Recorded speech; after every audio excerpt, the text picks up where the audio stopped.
I want to say thank you to my Patreon subscribers and my Twitch subscribers. If you want to help out the channel, you can actually help out for as little as $1 a month. Enjoy the video and have some fun.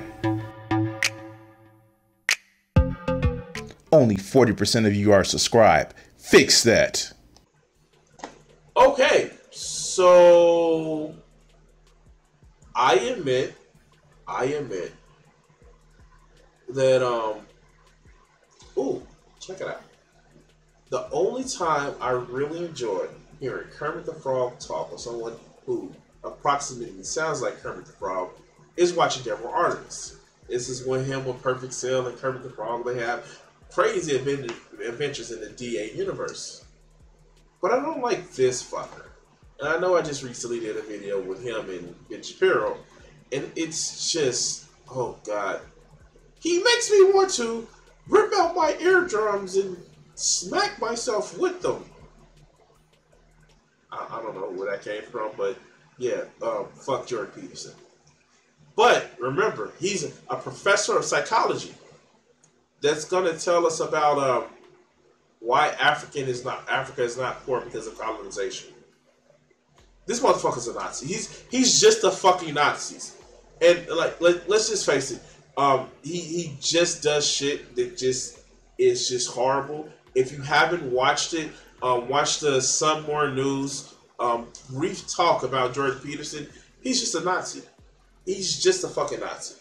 But let's get into this video, shall we? Well, you list here in one of your articles where you make reference to these rating systems, the bottom 10 countries for doing business in the world: Chad, Haiti, Central African Republic, Congo, Democratic Republic, South Sudan, Libya, Yemen, Venezuela. There's a lovely example: Eritrea and Somalia. And so, okay, so for all the bullshit he does, like, why did you name your daughter Michaela off of, you know, the fucking Soviet premier? Okay, all right, let's go. So there are 3 exceptions in the African ecosystem. Mauritius, Rwanda, Kenya, South Africa, Botswana, and Zambia. You pointed out in your prospectus, is it prospectus article? Yeah, prospectus article of Right. Institute. Right, that Mauritius is a rising star, and Rwanda is in some wise comparable to Georgia. So some of these countries have started to get this right. Yes. And so what's the... We're not going to talk about the history of colonization that has happened through the Western powers, through things that happened with the Second World War, and now what's happening with the Belt and Road Initiative to China, and, you know, all the warlords with guns and drugs that are trying to control the populace. We're not going to talk about that shit, right? We're going to... Oh, okay, let's go. Consequence of that. And what does right mean? What they have understood, what these countries have understood, is that economic freedom is at the center for prosperity building. Rwanda, for example, Paul Kagame, the president of Rwanda, is explicit about it. He said he wants to be the Lee Kuan Yew he wants to be the Singapore of Africa, and Lee Kuan Yew is his model. Now, the dirty mouths are going to start shouting, "Oh yeah, see, authoritarian, blah blah blah," whatever. Me, I want to talk only. Wait! So, you bring up somebody who is literally authoritarian and say, well, because he's an authoritarian, you shouldn't listen to him. I mean, you shouldn't pay attention to that. So is he oppressing his people? Like, is he being the new Xi Jinping? Is he doing that shit? Like, no! That is not... Oh yeah, we're going to make our country great by oppressing the people. That's stupid. That's not freedom. That's just money to the top part of the fucking party. Or the ruling class. That's not freedom. That's not how freedom works. About the on the economic side, if you take Lee Kuan Yew and Singapore as your example, then it means that, like him, you're going to have to be serious about economic freedom. Economic freedom for who? If you live in an authoritarian state. For who? The ruling class? Okay. Oh God, this is hurting my head. This is hurting my head. You are literally saying economic freedom, even though somebody's an authoritarian. That money isn't going to the people. Okay, let's go. And that's exactly what he did. That's what Singapore did. When Singapore figured that out, they went on to put in the right reforms to make their environment some of the most business-friendly environments in the world, one of the most free markets environment in the world. And we know Singapore is a beacon of freedom and happiness, and there are no poor people in Singapore. There are no poor people in Singapore. There are no poor people in Singapore. Oh, wait, yeah, there is. And you saw the magic of Singapore. Today, Singapore is richer than its ex-colonizer, Great Britain. So when I hear people telling me today, oh, Africa is poor because of colonization, I'm like, please, let's move on from that. Does it?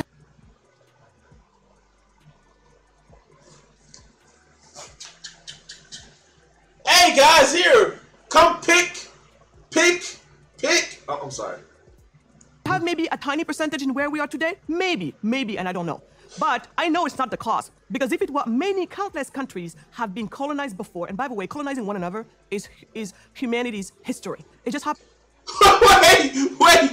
Wait. Colonization is a good thing because that's what all humans did. So is slavery did because that's what humans did. Ooh, human sacrifice is a good thing because that's what human history is. Oh yeah, you know, cannibalism. That's all the human history. Do you hear the insanity that this chick is saying? All right, let's go. That maybe Africa has been one of the last, colonized region in the world. So in our psyche, it is there, and it acts like nothing happened before to others. But flash news, it's the history of the world. We've been capturing each other back and forth, all of that. So anyway, but the truth is. All right, so let's just address this. And I know that there are going to be people in my Kappa section, and there are no people that I've already talked to. Yes, here the thing is, I do not believe. This is just me. I do not believe that you should actually use. I was more oppressed than you are, so I have a past to do crazy shit. No, I think that slavery is bad. I think colonization is bad. I think that killing each other are bad. So we shouldn't do it. And watch this now. Societies that have suffered for colonization and are still suffering from colonization, they should be freed from those bonds. Not free to enact the same type of retribution on other people, yeah, colonization is bad. We shouldn't do it. And we should actually, let people determine their own destinies without imposing their wills on other people. I think that's a thing that we can actually do. I think that's something we can actually do. But let's go. Singapore, richer than Great Britain today. And then Hong Kong happened. No, it's not. Okay. Here, let me test that theory out because reasons. Here.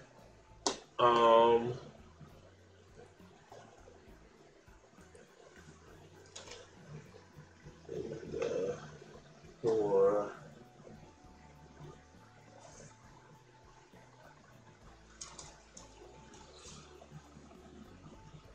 versus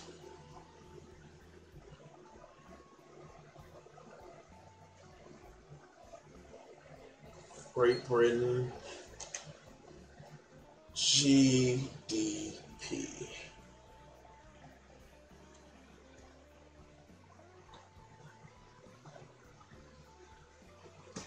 All right, so let's look at this, and I need to put this back on stream.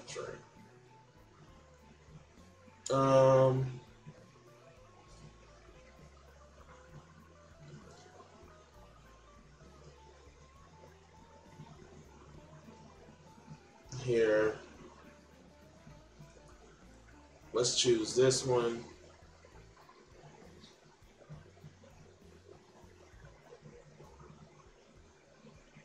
Oh, this is too many numbers and letters that I am too far from the screen to actually see.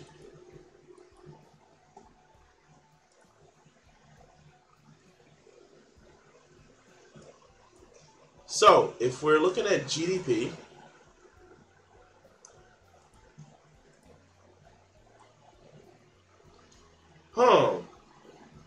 Singapore.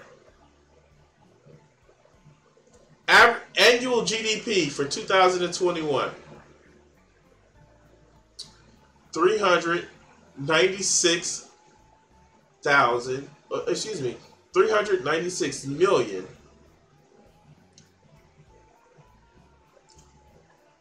GDP for, wait, I don't know why that came up. Like, so in comparison, the United Kingdom has almost a factor of 8 above the GDP of Singapore. Now, GDP per capita, yes, because the United Kingdom has more people. Debt, again, more people. But the GDP for the United Kingdom is a factor of 8 above Singapore. I'm trying to figure out what's the difference. I'm trying to figure out, like, how is Singapore better, or Singapore's GDP is higher than Great Britain's? I'm confused. I have so many fucking questions. Even the S&P rating, even though Great Britain has a lower S&P rating, I think they can still borrow money at a better rate than Singapore. Something just tells me. I don't know. It just seems as if that's what she's saying is just bullshit. It just sounds like bullshit. I don't know. Maybe because it's the Daily Mail and nobody would really check that shit, but you know, I don't know. And then because Hong Kong happened, China even today happened. Because China's like, wait a minute, what went on over there? And then China went on to do the exact same thing with its SEZs, the special economic zones, some of the most free market zones in the world. And it's almost as if China's a capitalist country. I don't know. It's almost as if China's a capitalist country. And they're doing the Belt and Road Initiative, which is causing them a lot of trouble at home and abroad. But you know, because reasons. Let's go. And then look at it happen in communist China, who, when it comes to economics, decided that we're going to do the free market, we're going to be capitalist, because that's the only way. We tried everything else. Oh, she's admitted to it! China is a capitalist country. Okay, yeah, let's go. We killed hundreds of millions of people, and we have nothing to show for it. But now that we're tired of being disrespected members of society, because guess what? That's the other thing too. You want to be respected in this world? You're going to have to be among the prosperous ones for other reasons. Would it be nice, G, that we respect people just because? Absolutely. But that's really not the world we live in. So when China got tired of being disrespected, they're like, maybe we got to build also some prosperity here, because then they're going to hear us. And today, China, being one of the, being where it is at, even Hollywood, who tries to tell the world how to think, is being told by China what movies to make and how to tweak stories and history in order to be palatable for them.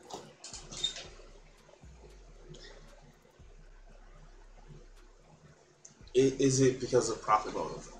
Is it because of profit motive? Is it because profit motive?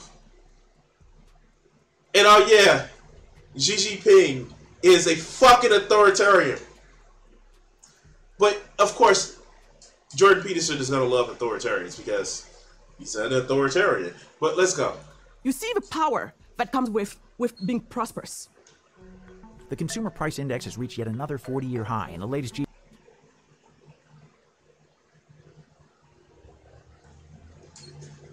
Is this really an ad? Oh, this is really an ad! Oh, wait, this is an ad! Oh my god, this is an ad! Instead of actually just doing an ad break, oh wow! Fuck! Alright, let's go. You recommend concretely to countries like Senegal to get the hell out of the way, let's say, of the people who would, like you, would do everything they could to try to make it better. I mean, one of the things that happened with India is India established the Indian Institute of Technology, which is a deadly engineering school, and a huge number of its graduates went to Silicon Valley, as you well know. And many of the successful Indian graduates of IIT started to dump money back into India and build a capitalist infrastructure there, or help build a capitalist infrastructure there. So this sort of thing can really take hold. If you were... What would also help India is the fact that American companies are trying to move their call centers over there and try to get the lowest rate they can, but still, like, they...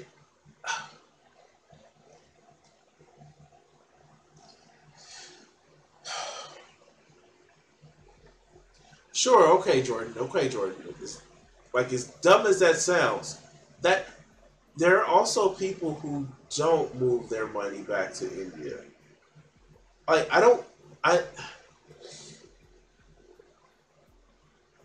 are you saying that the U.S. should engage in more protectivist policies? Are you saying that, Jordan? Okay, let's go. Making recommendations to governments who wanted to get on board and stop being like Chad, Haiti, Central African Republic, Congo, South Sudan, Libya, Yemen, and Venezuela, etc. What concrete steps should... And a lot of those countries actually want to do more for their people instead of enriching fucking oligarchs. But you know, reasons, right? Right. They take from the bottom up to get the hell out of the way. Exactly. So two things we've been doing, because I'm a practitioner, as that's my entrepreneurial journey. I'm an entrepreneur, so I practice what I preach.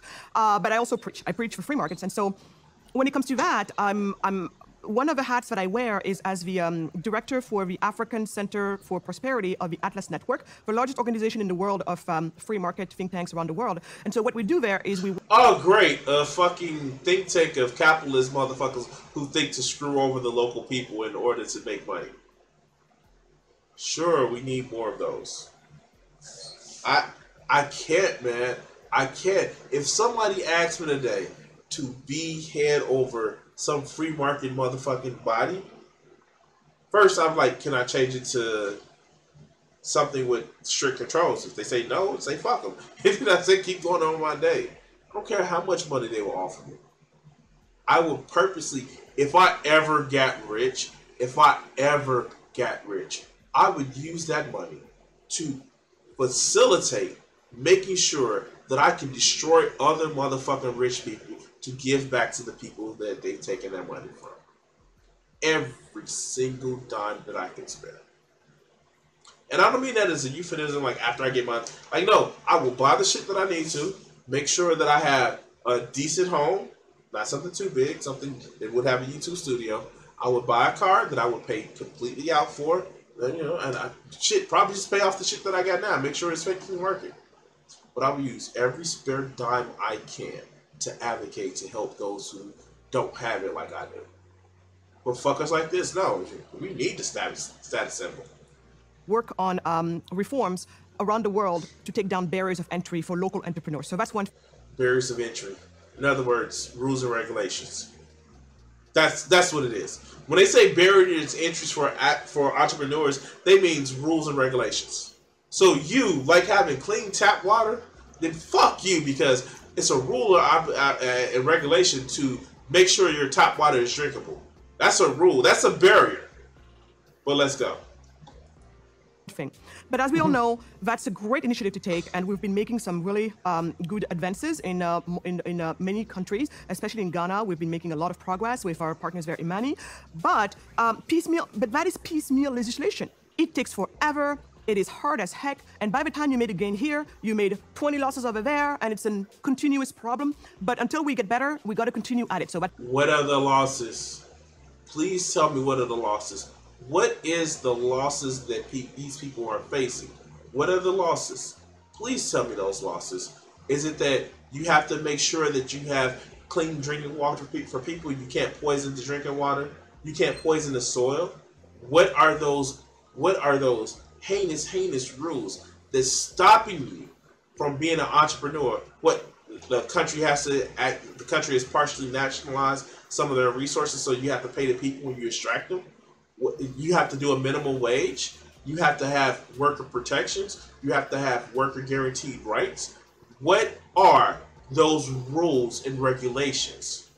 And you never hear this shit. You always hear free market, free market, free market. What's constraining the free market? What are the things that are constraining the free market? They never say. but let's go. It's one thing we've been doing, and so that's a hat I wear, working with free market think tanks to try to make it easier for local entrepreneurs to join in the party. Additionally, I'm going bold, I'm going radical. For the past few years, we've been advocating an idea for Africa that found some of its roots in Latin America, and again, I'm related to the people who are in. Whenever you hear a bold new plan of finding roots that has finding its root, a plan that has its roots in Latin America, think Chiquita Banana. Unless they're going to talk about more socialist reform, cool, great, but think Chiquita Banana. Involved in this, my husband being one of the key figures in this movement, a movement called the Charter Cities. Paul Romer calls it like that. He's a Nobel laureate in economics. Others calls it... Oh, company towns! Oh, okay, company towns! Okay, yeah, we've heard of those before. Call it the free cities. I like to call it the startup cities. So the best way to think about it, Jordan, and it goes back to what you were talking about earlier when you use the word operating software. Most of the poor, most of the low-income nations, so meaning back in the days, the way we used to call it is poor nations, they have regulations for poverty. They're basically regulated for poverty, meaning the laws, the set of law, poverty. It only... Wait, are there laws regulated for poverty, or making laws that if people are in poverty, they protect it? What is it? What are those laws? What are the laws? Calls poverty. And so what some of these folks have thought about, looking at the Dubai example, Dubai just recently entered the top 10 of international financial centers of the world.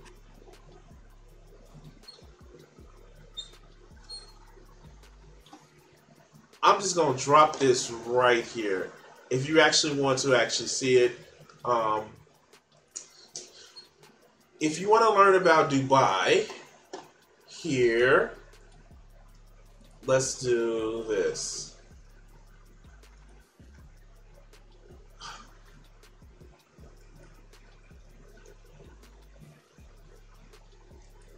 If you want to learn about Dubai,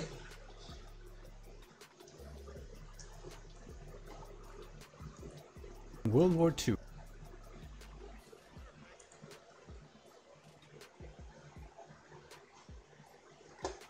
I'm going to put this in the chat if you want to learn about Dubai. But When we hear the word Dubai, we're going to have you look at this video right here. It's a guy named Adam something. I'm sure you've heard of him. But check this video out. It has over 8 million views right now. And Adam something has some great points. We want to talk about Dubai. You can learn about Dubai from this video. But let's get back. Let's get back to the video that we're doing in hand. And what Dubai did at some point is think about it and be like, on this bare,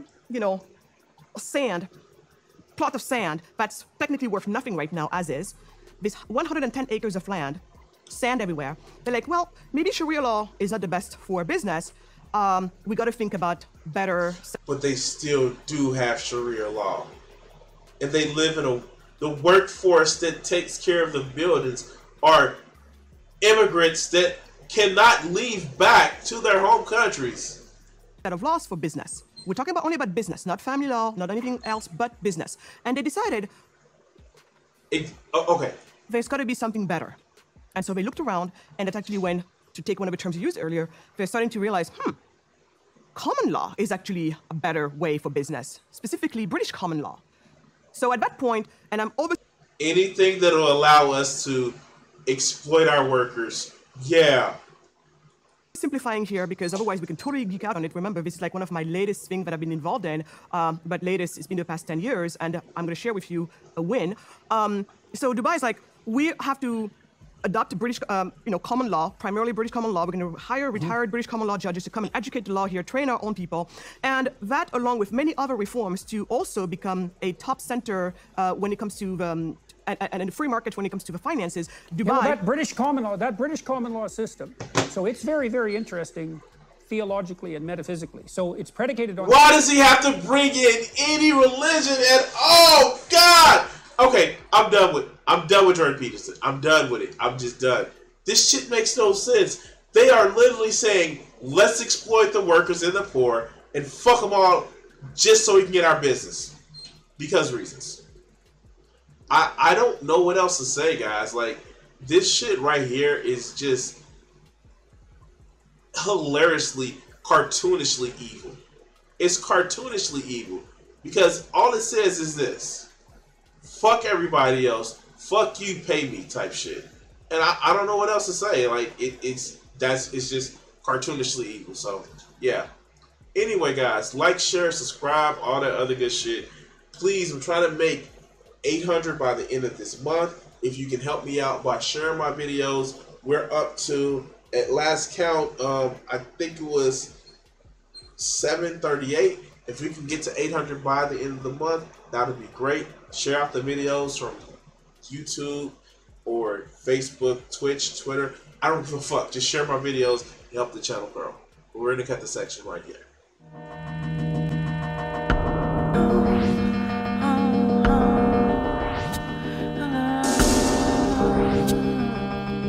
If I gave myself the power